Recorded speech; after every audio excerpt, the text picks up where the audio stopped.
Peter sent me this article, and I was kind of in disbelief. I don't know if I think the number is too high or too low. Peter's going to tell us about how many people do not have internet access, even still today, on today's Not So Critical Update.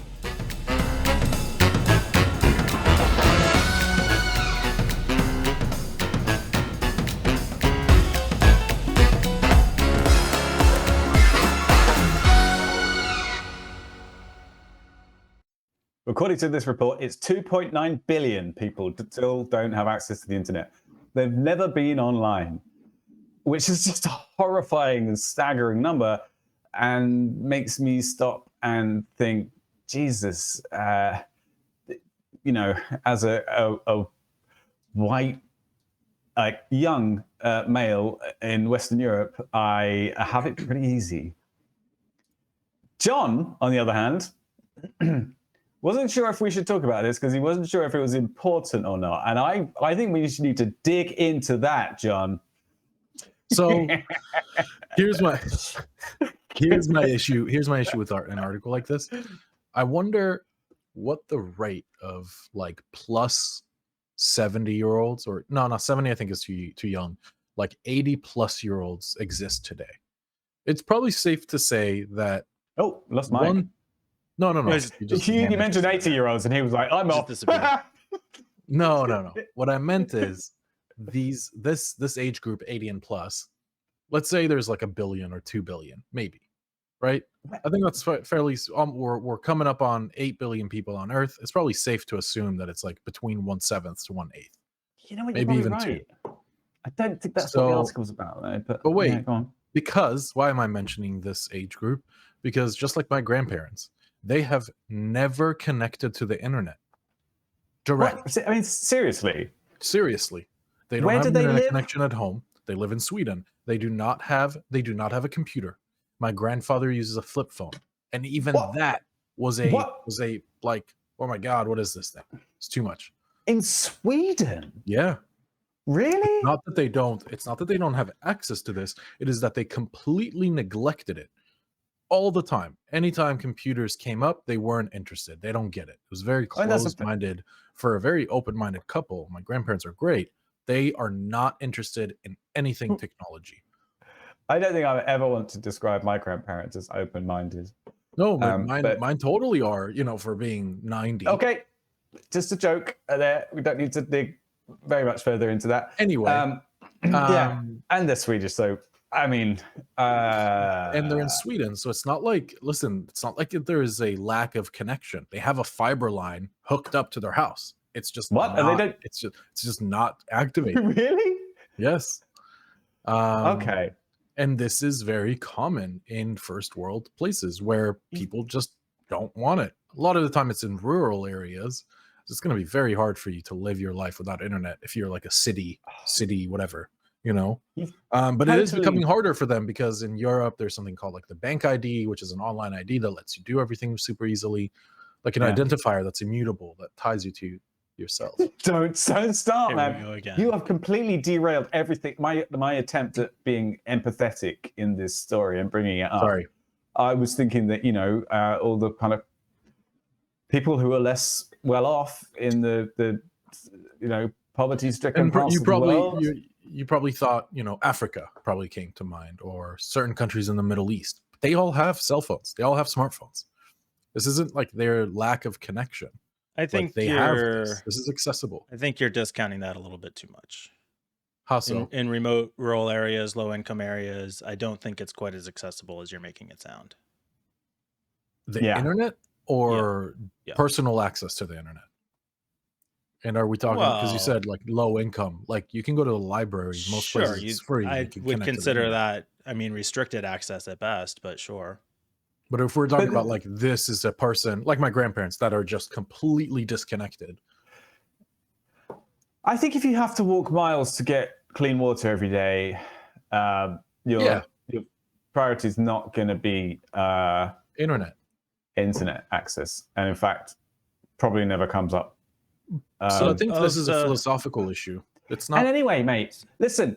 Even if you do count all those, oldies, old people like Mike who are, disadvantaged, decided not to use the internet, there's still another 2 billion on top of that Well, I It's was 2.9 billion. estimating. The article How says many over 50s do you think the there article are? says of the 2.9 billion still offline, an estimated 96% live in developing countries. Like Sweden? Is Sweden a developing country? I don't. So actually, No. I was wrong. Well, I mean, you've got 80 to to finish. 99, 80 to 99 years old. There's only 150 million. Well, that's still a lot, isn't it? I mean, 150 million out of like 8 billion people. oh no, proportionally, it's not very much at all, but it's still the size of a large country or a For medium-sized sure. country. But So that it's says half the 2.9 population of the billion. US. But But compared to now the that you think 2.9 about it, like I billion can't online, imagine that. Like, how many people does India have? It's like 1.5 billion, right? Like something crazy, like a very high number. Like I bet a good amount of people in countries like India or India itself don't have internet connections still. That would make sense, to be honest. Yeah, So I take it back. Very remote areas. I fact checked myself. I was wrong. Sorry, Mike, We will lift the pending suspension for the next week. One thing that I hear a lot about in Malta is immigration in Europe, because a lot of people try and leave their countries to get to places like Malta or Spain or Italy, across the Mediterranean. So they come from Africa, and the places they come from are pretty horrible and, have massive civil issues going on. And when people start to say, "Oh, but our infrastructure can't support them. Oh my God, can't they just go home and get jobs? Oh, some of those guys have got mobile phones. Look at them. This guy's wearing Reeboks or whatever."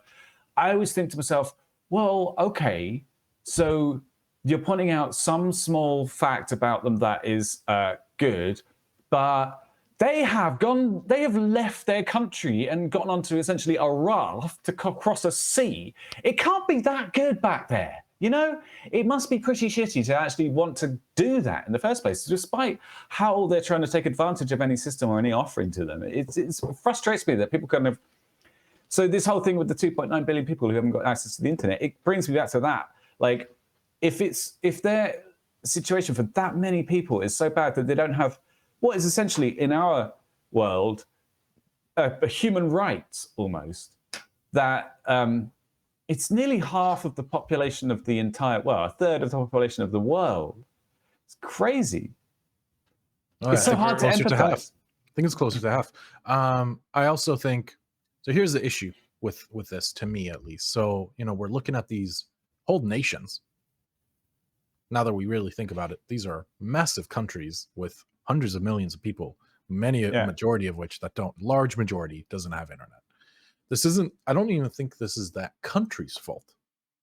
It's not like it's their leaders, right? When you're dealt the card of being like the country somewhere Central Africa, let's say, or Sudan or Yemen, or there's so many of these countries where the real famine is happening, real civil war. Like you said, they are crossing an ocean on a raft, many of which die during this trip.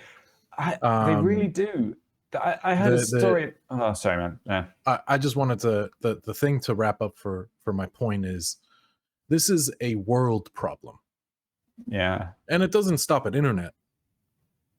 The fact that we are entitled to basic human rights, us three, just as an example, and probably many, if not all of our viewers, but they are not. That shows they're on the equality. internet. So. Right, exactly. That shows the equality of this world, and I think it would take full globalization of industries and countries, like complete open borders. It would take such a huge change, a massive paradigm shift in everything, not just one, like in every aspect of life, to bring the rest of these unfortunately. Of these people up to the same standard that we live in, right? Of drinking clean water straight out the tap, just that right there in its own. Heating at home. Internet, that education goes a long way towards creating a more progressive society. I think we could do kind of an informal poll here with our audience. If you are watching the show across the internet, hit the like button so that to vote essentially for the show. Oh, Wow. how cynical. Yo, that is just ouch. unbelievable.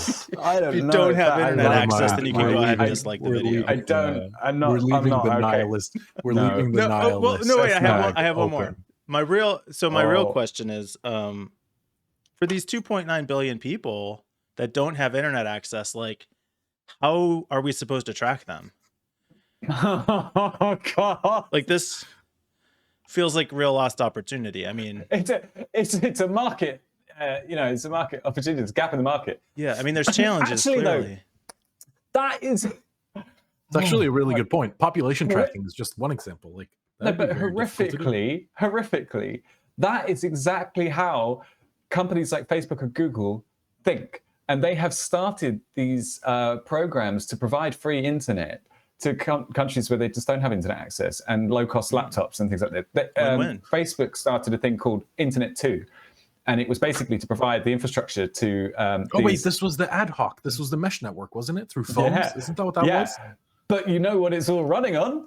Fucking Yeah, of course. Facebook. That's what it's running on. Yeah. Siphoning. It's Nom, nom, ba- nom, nom, nom. All It's that data. basically a way to get people sucked into the Facebook ecosphere at the source. Like from day one, they have just part of Facebook as soon as they get online. So the best place to target these people is on Facebook. All right, got it. You should. Is this whole thing just like setting yourself up for a job interview at Facebook that you've got lined up? I will do anything for money. Mark, Make me give an me a offer. call. I'll meet you out back. Make me an offer. So, but to be honest, right? So, like, is it the whole what you just said with the Facebook Internet 2.0, the Zuckernet? Damn, that's good. So, what it reminded me of is Google's "Do No Evil." Yeah, that's gone. No, but it isn't, right? It's just up for interpretation now. But what I No, wanted it's to, gone. what I They wanted, dropped it. oh, they dropped it entirely. Not surprised. Yeah, so yeah. what I wanted to touch on is someone like Google, right, who does a lot of harm, indirectly, directly, no matter, doesn't matter. Them lifting up entire countries into the first world or into a developing state instead of a third world. Would it be worth the sacrifice of these people's data? No. You don't think so? No. For them to educate themselves and learn I about vote yes. I also vote yes, to be honest with you. Yeah, I do. I don't know. I do. I thought fundamentally I disagree. I think that if that was the only option, then yes, but it's not. But that the is only the option. only option. But that is the only option because other countries aren't willing to take that type of bet, right? Well, they should be. If Google There's an and option. Facebook says no, but there is no. What country? What country is going to say we will help you at no cost? I know. We will run fiber for you. I hate this because it's true. Coming back to the immigrant thing in Malta, immigrants have been turned away. They've been trying to land. They're on these chunky lifeboats. Yeah. Well, some of their kind of boats, and they were turned away from Maltese waters. Wow. Because they don't have enough space. I mean, it's such bullshit. And then they die on the boats. Yeah. What happened was like more than one occasion, they get rescued by commercial ships, which are going across the Mediterranean, and they pick them up from like Spain to, I don't know, Turkey or something, and they pick them up. They go out their way to pick them up, and they're like, it sucks so badly. Yeah. Unfortunately, these. So, this is what I wanted to touch on regarding the immigration issues, because you're right. This is kind of like the internet thing is just one of countless real problems that these countries and their population or their citizens are facing. Obviously, internet is definitely not at the forefront when we're talking about food and water and medicine and housing and God knows, just anyway. What I wanted to say is with immigration, I have quite the unique perspective of have lived in Sweden for a large portion of my life. Sweden has an open door policy. Sweden's taken in, I believe, over 2 million immigrants in the last 35 years since they opened their doors. And in a population of like 11 million, 10 million, that is 20% that you've brought in. That is a huge amount.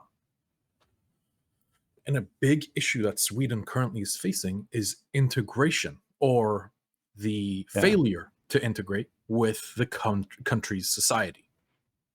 This is the biggest issue. So what you were saying, right? Like you were saying, send them, go back home, go back to your country. This isn't even the immigrants' fault. It is the country's fault that has taken them in. Because if you're willing to take a country or a person in, but you're not willing to properly integrate that person into your society, you're the failure. You have failed this person, and you're now setting them up to fail. It's a huge issue. Can we think of anything funny to end on? I faced it in America. Oh, sorry. Go on. No, I think Mike did a good attempt there when he was talking about how do we track them. It was just too close to reality, Mike. That joke was just actually real. Right on the nose. Yeah. Well, I mean, it's that's why you brought this article up, though, right? I mean, no matter how much you talk about immigration, I'm not going to get sucked into a political debate. However, I will say, that would be like you.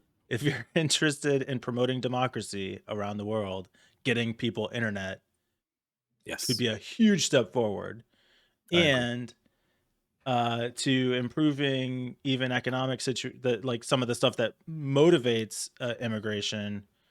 Yeah, food, water, shelter, but internet is top 5 for sure, because it's going to educate the population. It's going to make them more progressive. It's going to help help them understand that things could be better, empower them to take action to make things better.